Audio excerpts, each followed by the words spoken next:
Depictions of some of the pharaohs show them with very elongated skulls. Exactly. And this, of course, ties into the whole idea of the Nephilim. For those of your listeners who don't know what I'm talking about, you should, Google that up or Google my name. There's a whole bunch of information that will come up on that. But briefly, just a shorthand is this, that the Nephilim are, in my opinion, the offspring of the union between fallen angels and the women of earth. This is the result of the flood. You can get a reference to this in Genesis chapter 6, and you can read about it there, and also in Numbers 13, when the Nephilim make yet another appearance on the earth. So Indiana Jones and the crew are hot on the trail of this crystal skull. We're trying to find it, and lots of chase scenes are ensuing, and at some point, it seems like there's a huge wasp right in front of me here, so I'm being a little distracted and thinking, honey, where's the raid? But at least not all the bees have disappeared from California.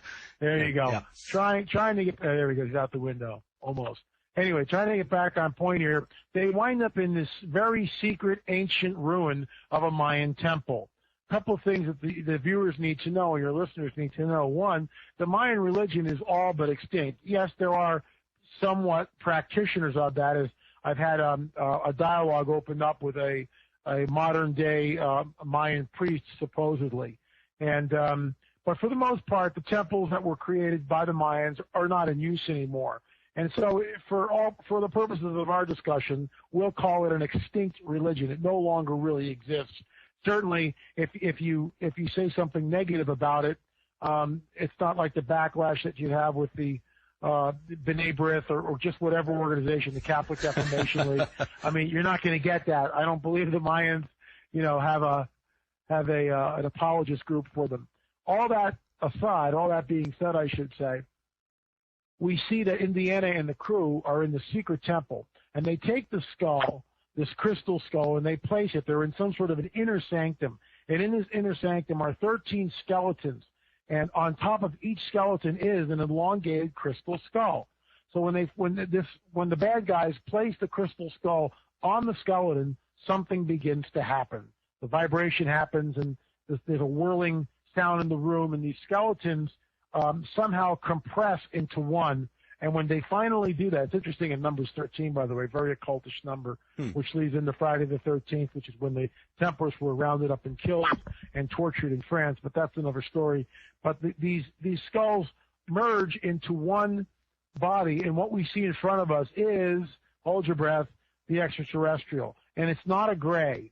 It's not the typical short 4-foot little gray alien with the long and black elongated almond-shaped eyes. It's not that at all. It's closer, in my opinion, to a reptilian. It's tall. It's kind of brown, scaly looking, just a little like E.T. in some ways. Spielberg and Lucas did, after all, combine forces on the thing. The bees. Something's going on here. You have to excuse me. Listeners, excuse me. Hold on. I'm going to swat this little guy. Thank you. Did you hear that? It came through beautifully. Thank you. Okay, getting back on track. A little bit of humor here. That was a Yellow Jacket, and they sting without provocation. So yes, they do. Take no prisoners here.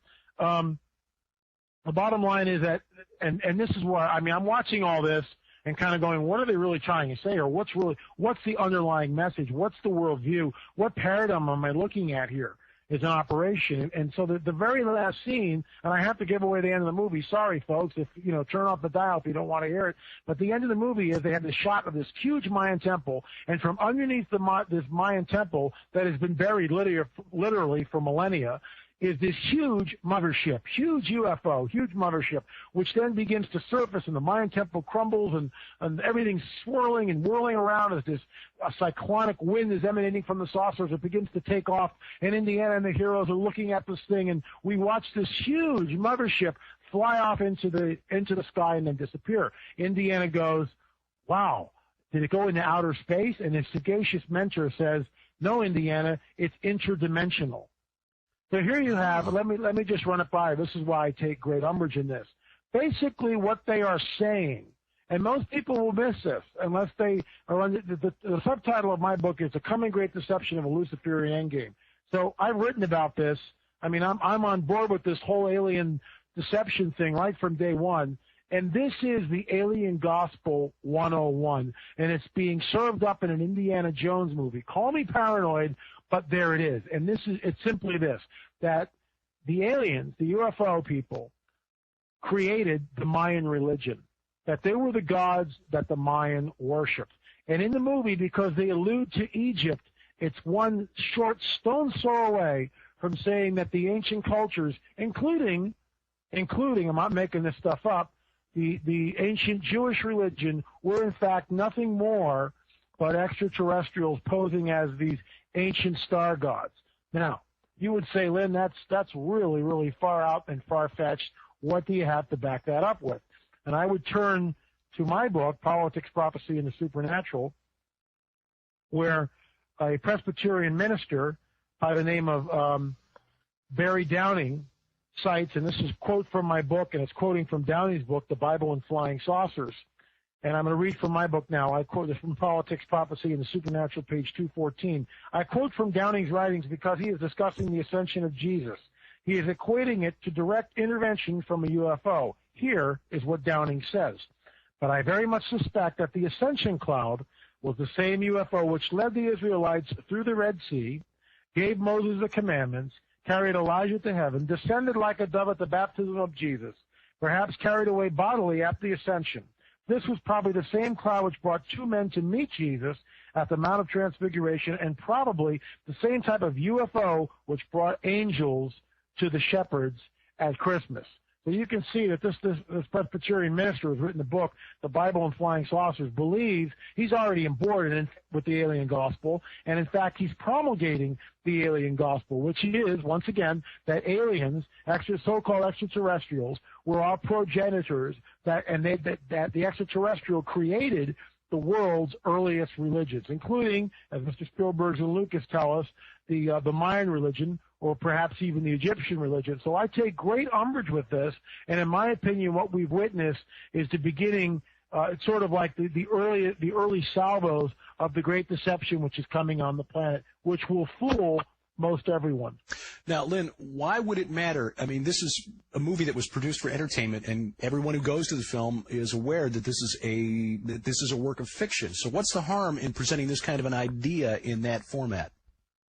Well, it's a good question, except that everybody who does anything on this planet, I don't care from Madonna to the Pope, they have a worldview. Now, that's quite a juxtaposition when you think about Madonna and the Pope together in the same room. Okay, just put that in your pipe and smoke it, as they used to say. But here's the deal. Everybody has a worldview. Everybody has a paradigm in which they operate. Nothing is done by chance. Everything is very, very deliberate. And the two premier filmmakers in this country, Mr. Lucas and Mr. Spielberg, have a worldview, and in my opinion, have an agenda. And that agenda is very clearly seen in that movie. And that, in my opinion, it's very, very deliberately done. They know exactly what they're doing when that mothership comes up from underneath the Mayan ruin. You know, Dr. Mike Kaiser had an interesting post in his rant about the movie where he kind of panned it. He said, you know, they could have gone anywhere with the story. They could have, you know, discovered some ancient writing maybe which would have led to some treasure room, which would have led to the cure for some disease, or I mean, whatever. I mean, you could just go a million different ways, and yet they chose this, and they did it in a way which, in my opinion, is very subtle. Most people aren't going to pick up on the fact that what they are really saying is that the Mayan religion was started by extraterrestrials. That's the bottom line, and there's no way to wiggle around that. That the ancient gods of the Mayan were these people, these extraterrestrials were worshipped as gods. And this, of course, in my opinion, is the coming great deception. This is the alien agenda. This is exactly what Barry Downing Jr. talks about in his book. This is the alien agenda. This is exactly what Barry Downing Jr. talks about in his book, Bible and the Flying Saucers. And it's coming on the earth. I believe that this is the great deception. If I can segue a little bit into 2 Thessalonians, where it talks about that the son of perdition, the Antichrist, the man of sin, whichever name you want to call this guy, will not be revealed until the great falling away takes place. In Politics, Prophecy, and the Supernatural, I quote a theologian by the name of Keithley. He's deceased now, and I was able to use his material from 2000 I believe it's like either late 90s or early part of this century. And in it, he believes that this coming falling away will be a deliberate apostasy. In other words, people will deliberately choose to reject the faith. In other words, that Jesus is the Messiah, that he died on the cross and that he rose again from the dead.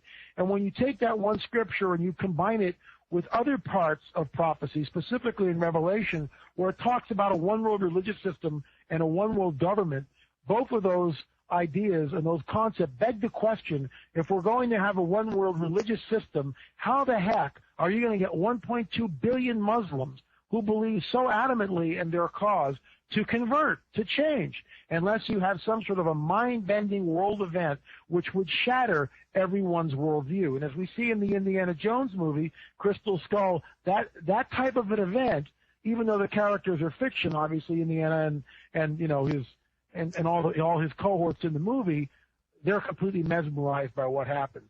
So it's one step away from, can you imagine, and the third book of the Nephilim trilogy is the revealing, and the front cover is a UFO over the old city of Jerusalem. Can you imagine when this thing, when they don't go away, when it's just not one farmer in some land back in, you know, Lubbock, Texas, or Stevensville, Texas, or a few people that see this thing, but it's literally thousands and thousands and thousands of people, like the Phoenix Lights, but unlike the Phoenix Lights, it doesn't go away, and it's seen in the daytime, and millions of people see this thing.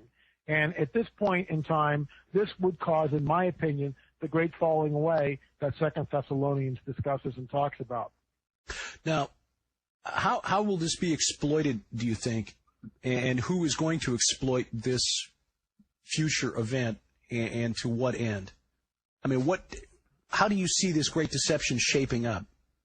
Well, here's one interesting. A lot of things fly through my desk, and I get a lot of email from a whole bunch of different people, you know, pointing me to articles, pointing me to discussions. I chased down a very interesting character in the last month and interviewed this gentleman, and it's part of my newsletter this month. But getting back on track, here's a quote from the Vatican. It's from Times Online. It's June 10th of this year, and this is a Cardinal Turan, and he's quoting because apparently he's saying West risks obsession with Islam warns Vatican. So that's the lead story. And then he goes on to say, now, and before I come to the punchline here and tell you why I take such great umbrage with this particular statement here, this man is a cardinal of the Catholic faith.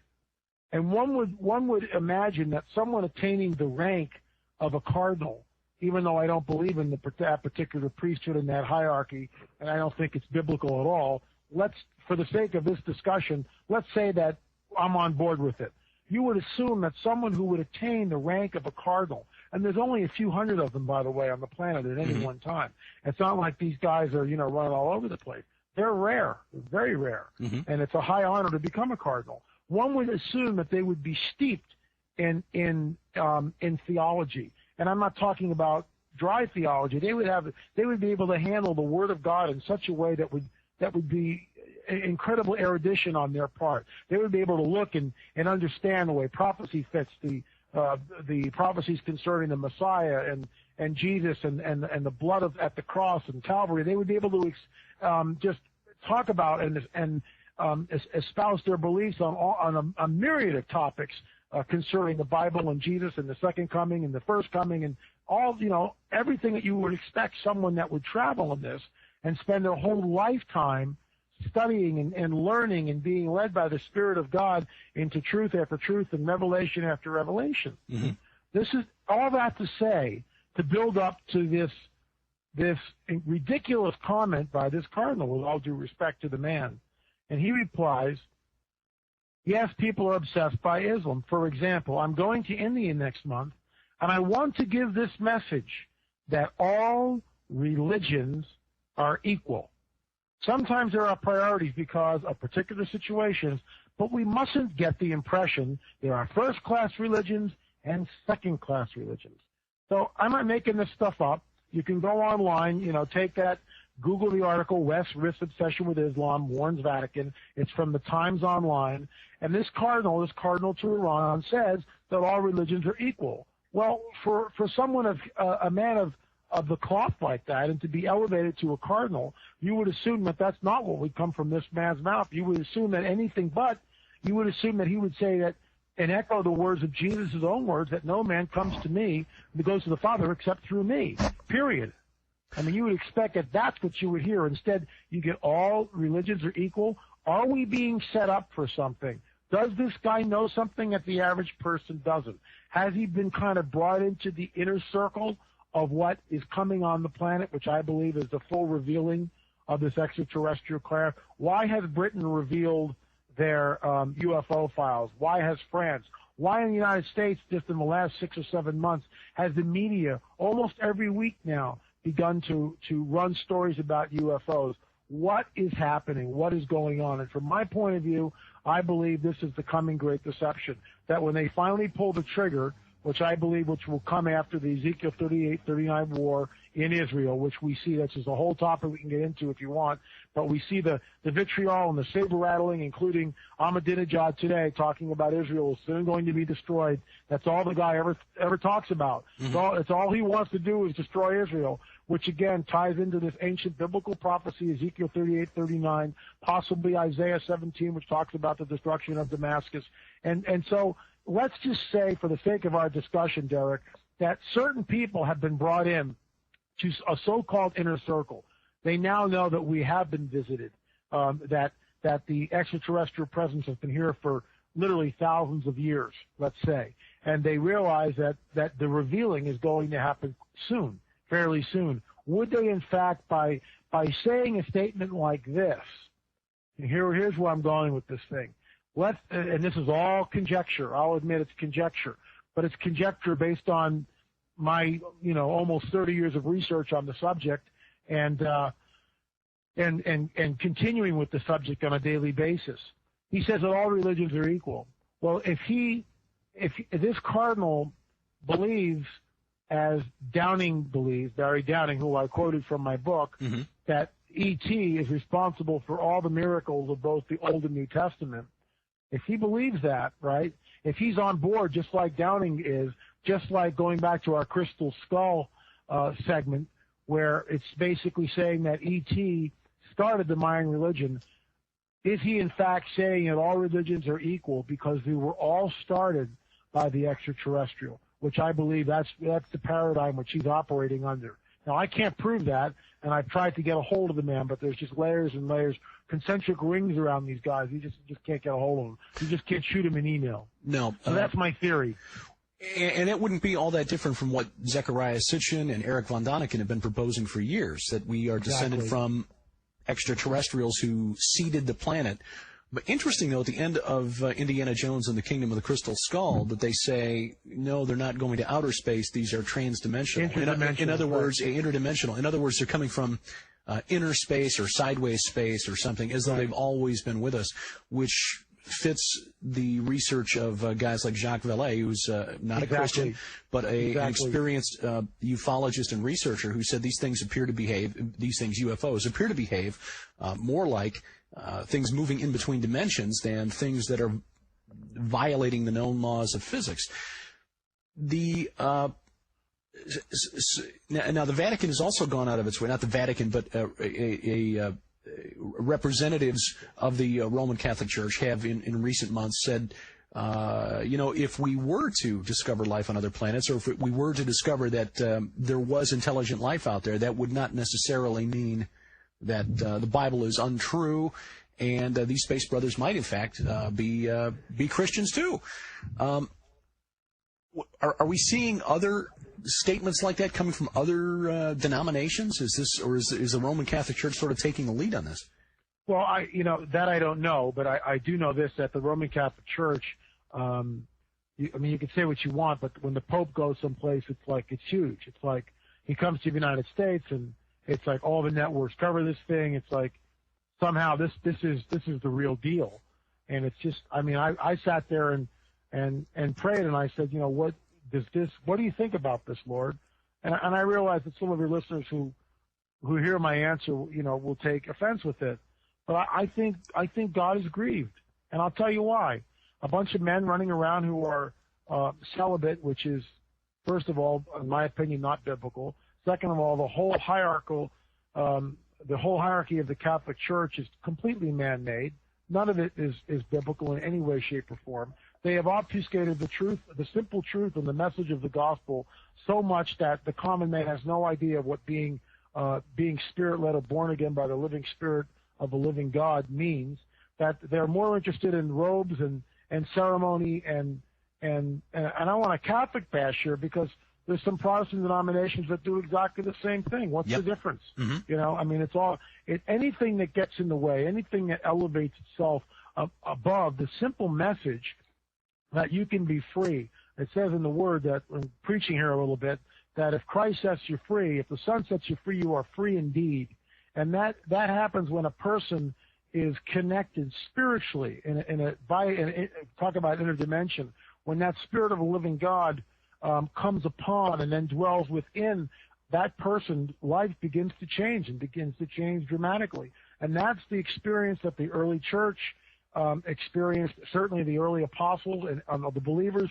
Remember when Peter preached, 3,000 people come that first day and become believers, and the thing spreads throughout the ancient world. And it, in my opinion, it guys, and I watching this when I saw the Pope, and I was watching some of it, and a lot of what he said I agree with. I thought the message that he said was in some ways very, very, very timely and very, very well spoken. But there was some guy next to him with this huge hat with all these jewels in it. It's like, what is that about? I mean, what does that have to do with anything? You know, and it's all man-made. It's no different than the Pharisees of old and some of the nonsense we see on Christian TV today. It's the same.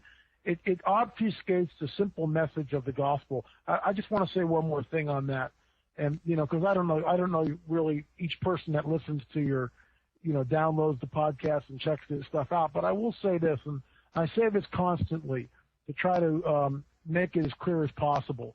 When we take a look at the mythos, and let's call it mythos, because I have no way of proving to you whether it's true or not, other than my own experience. What I've been experiencing for almost 28 years, over 28 years. But let's just say that the mythos of this Bible, these stories that were handed down to us, are true. What do I mean by that? Well, there's a story of, I think, 10 lepers. And leprosy in the ancient world was a death sentence. If you had leprosy, that was it. Your goose was cooked, no pun intended. Mm-hmm. You would watch your skin literally rot off your bones. Your fingers would dissolve. It was just horrible. And it was contagious, and so that's why lepers banded together, and they would yell, "Unclean, unclean," so everyone would be able to get out of their way. This is all documented. I'm not making this stuff up. There was no cure for leprosy in the ancient world. No cure at all. It was a death sentence. So we see Yeshua, or Jesus, who's in a crowd, and the mythos, the story tells us that there were 10 lepers, and they yelled from him from afar off, "Will you heal us?" And Yeshua, which I like Aramaic name better than the Jesus name, because it's like Jesus is so overused today. If I say Jesus, most people turn off a dial. Mm-hmm. But if I say Yeshua, at least people will listen. So Yeshua heals them. And here's the deal. Strip away all the churches, all the stained glass window, all the vestments, all the pulpits, all the buildings, all the TV evangelists. Just strip it all away and go back to the story. One man, Yeshua, heals 10 lepers. That's a good thing. You can't argue with that. You want to be near someone like that. That's wonderful. That's one mythos story. How about another story? There's Yeshua's on a boat. His group of followers are with him. There's this huge storm on the sea. The boat's tossing and turning. Waves are crashing on the ship. Everyone's panicking. My God, we're going to capsize. We're going to drown. It's the end. Lightning, thunder, wind, the whole yards. They finally wake up Yeshua. He looks at them and says, "Oh, ye of little faith." And he just says, "Be still."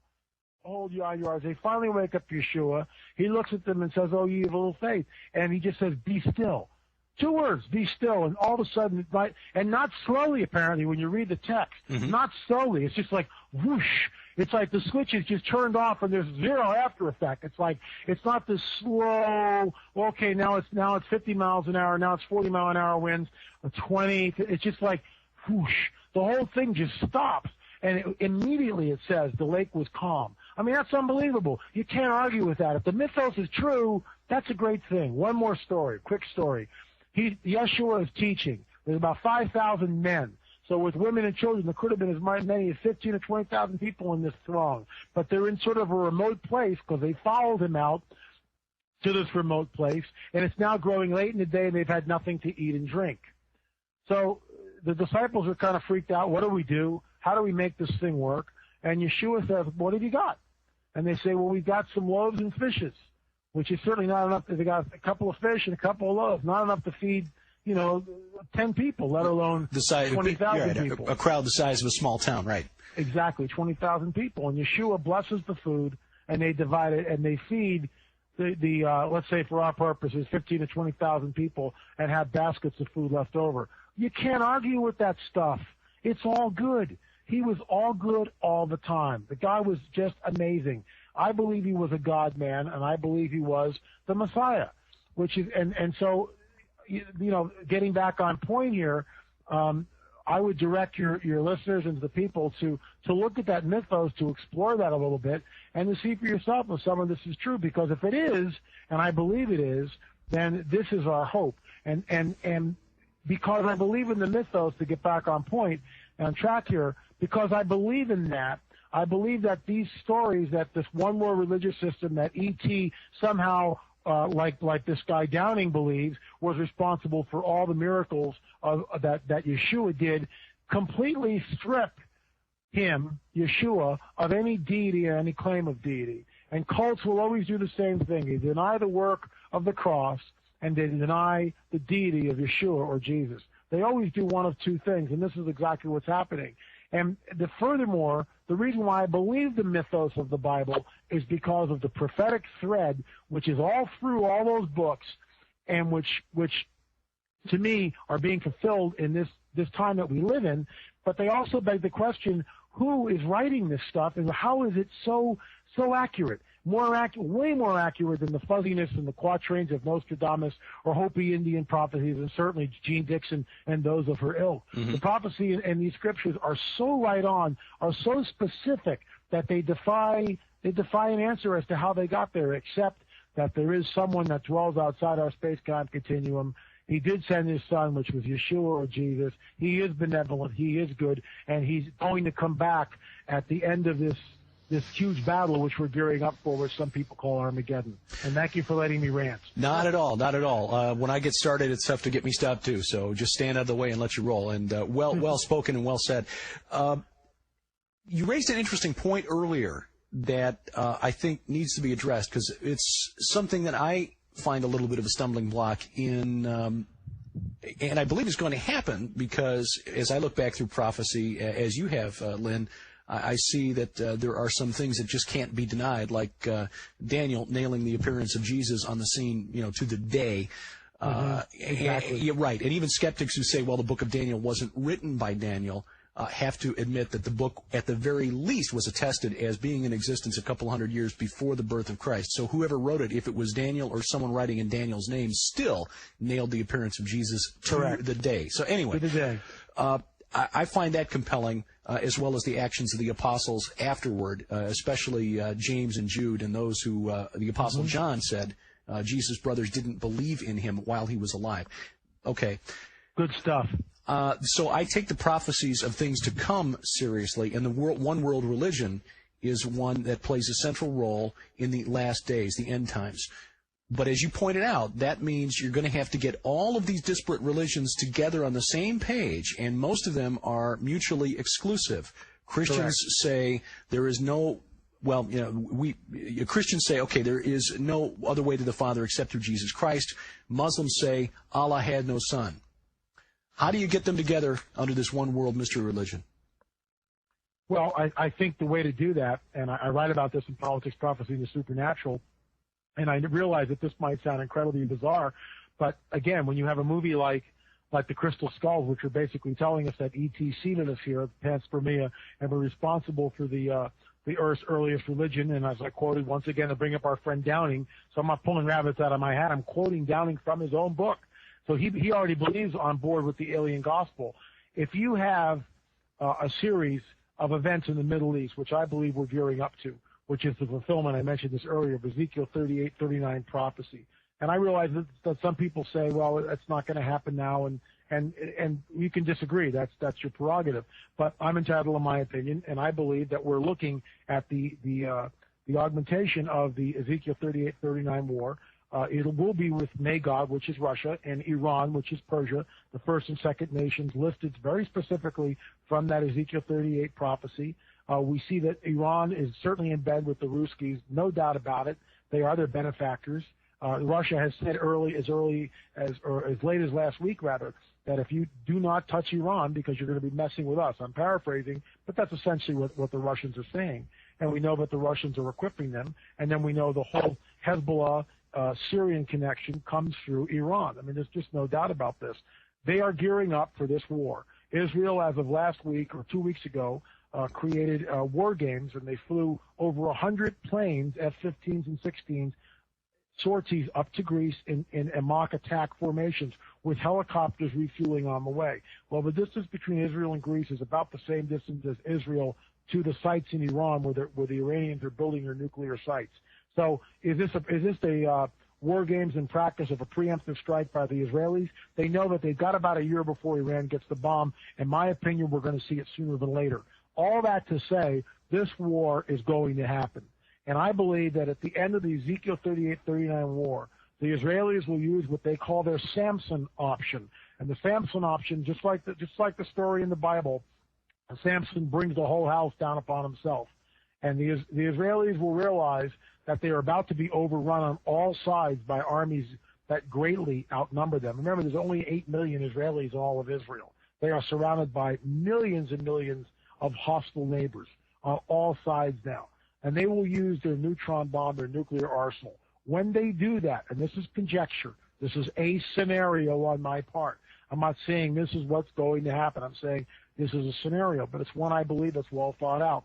When this happens and Israel uses their nuclear arsenal to defeat their enemies, which I believe fulfills Ezekiel 38 and 39, we will see the revealing of very large craft in the skies, 2-3 mile wide, maybe even larger craft over the cities of the world. And basically at this point they will say, you have to stop this. We seeded you here. We genetically manipulated here. We were responsible for the world, starting the world's religions, and they will have holographic film of this stuff. How do I know that? Because the abductees are always talking about holographic film. There's actually an article or I should say a story in Kaminsky's book, Flying Saucers, and in that he talks about a scenario in which he believes that certain government officials and clergy were privy to some sort of a holographic film in which the miracles of Jesus and the parting of the Red Sea, all these different miracle events were actually attributed to E.T. And isn't this exactly what Downing is telling us? Remember the Presbyterian minister I quoted from my book? I mean, isn't that exactly what he's telling us, that all the miracles of both the Old and New Testament were created by E.T.? So if they show up and if they show up with that kind of craft and they tap into the satellite dishes and the cable networks and everything else, then you start showing, you turn on your television set and there's a group of people in front of this body of water, and you're kind of looking and you're kind of thinking, gee, this looks a lot like the Ten Commandments with Carlton Heston, but I don't think it is. And you see this pillar of cloud by day, pillar of fire by night, and it's all aerial shots. And you see the water open up and dry land appear and the water stand on heap, and you realize, oh my gosh, I'm seeing film of the actual event, and it's being shown by the so-called extraterrestrial. And they'll do this with all the religions of the earth, I believe. And I realize how that sounds so far-fetched. It sounds so bizarre. And yet we get a guy like Downing, who I quote in my book, telling us that this is what he believes. So I'm not alone in the belief, and I think that this is, and this is why. Let me just tie it up with this if I can. What is manifesting on the planet more than any other supernatural event on this planet right now, ongoing, continual? And that is the presence of the extraterrestrial craft or UFOs. In Stevensville, the whole UFO flopped there. Last week, the Sun and the Telegraph in the UK had testimony and footage and photographs of this extraterrestrial craft that was being chased by a British helicopter. So we see that more and more these extraterrestrial craft are being witnessed or being filmed or being sighted, and they're getting full coverage And this, of course, I believe, is the coming great deception of the Luciferian endgame, which is that aliens will say that they created us. And these are not aliens, folks. These are demonic entities and fallen angels masquerading as angels or as extraterrestrials to bring about this total falling away and this great deception and the beginnings of this one-world religious system that's spoken about in the book of Revelation. That's my theory. Now, Lynn, Steven Spielberg, who is the director of the new Indiana Jones movie, this alien contact meme has been a theme of his work for years and years. Indiana Jones, Men in Black 1 and 2, AI, the artificial intelligence. Well, it's not quite ET's there, but of course ET, the extraterrestrial, Close Encounters of the Third Kind, War of the Worlds, the miniseries he produced for Sci-Fi called Taken. Correct. Right. This goes back a long time with him, and of course it's not just Spielberg. There are a bunch of others involved in this too.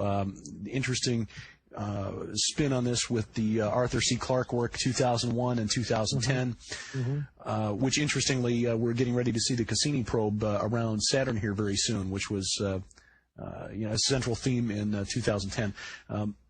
Why the idea of extraterrestrial contact, space brothers coming back to rescue us from ourselves? Why not just a manifestation? I mean, we know from the Bible that Satan himself can appear as an angel of light. Why not appear as an angel of light and say, here I am, I'm your Messiah, instead of going this route with spaceships and ETs and all of this?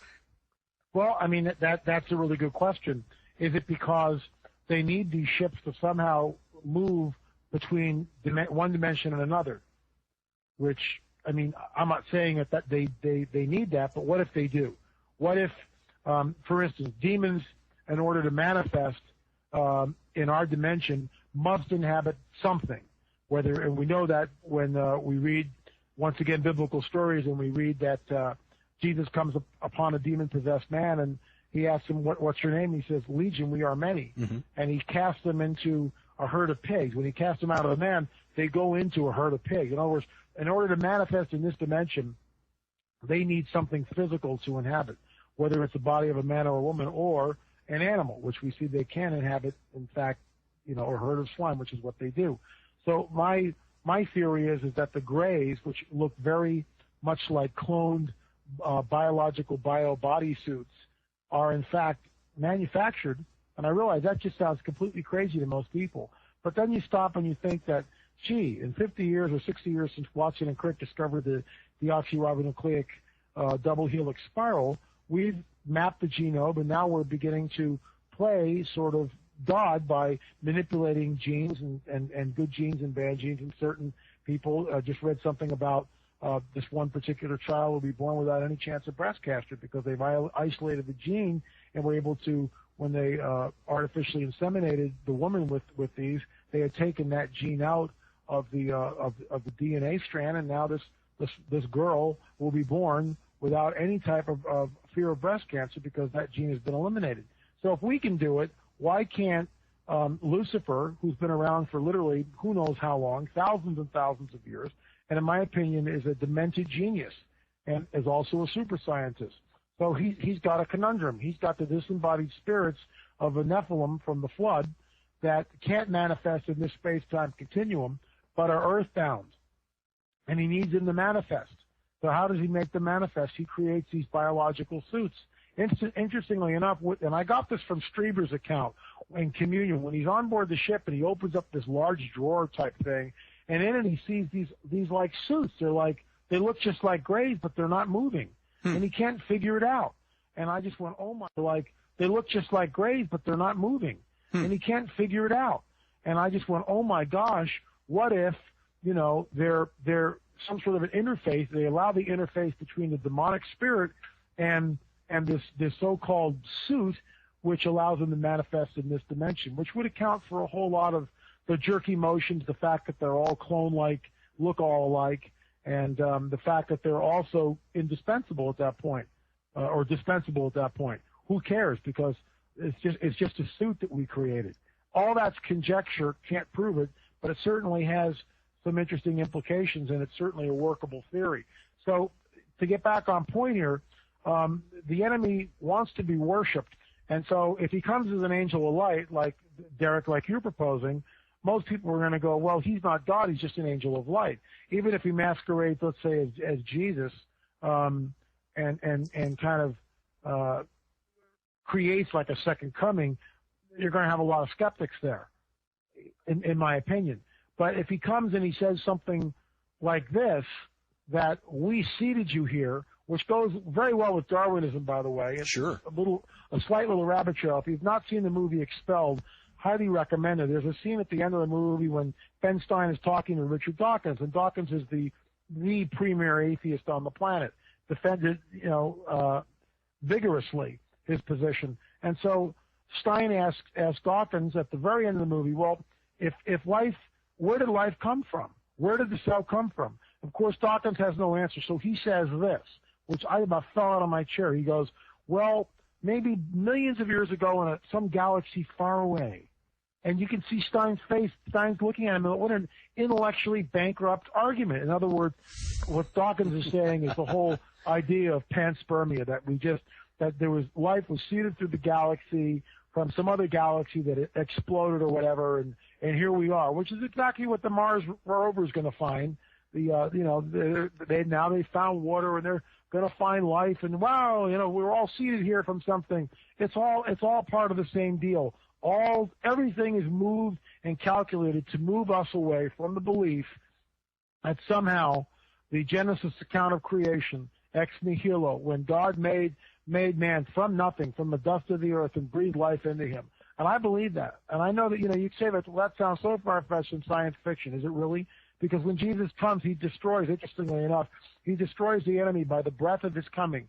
So that same breath has the power to create life, in man, and hold life in man. By the way, there's a thing that's going around on YouTube, which is just fantastic.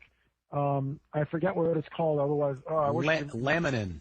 Laminin, right? Yes. And it's the stuff that holds the entire universe together, and the gene, the code is in the shape of a cross. I mean, you can call it coincidence all you want. It's so deliberate, and we know that from the ancient scriptures, we're told that everything was made and sustained by Yeshua, by Jesus. So it's like, I believe in the Genesis account that we are fearfully and wonderfully created in the image and likeness of God.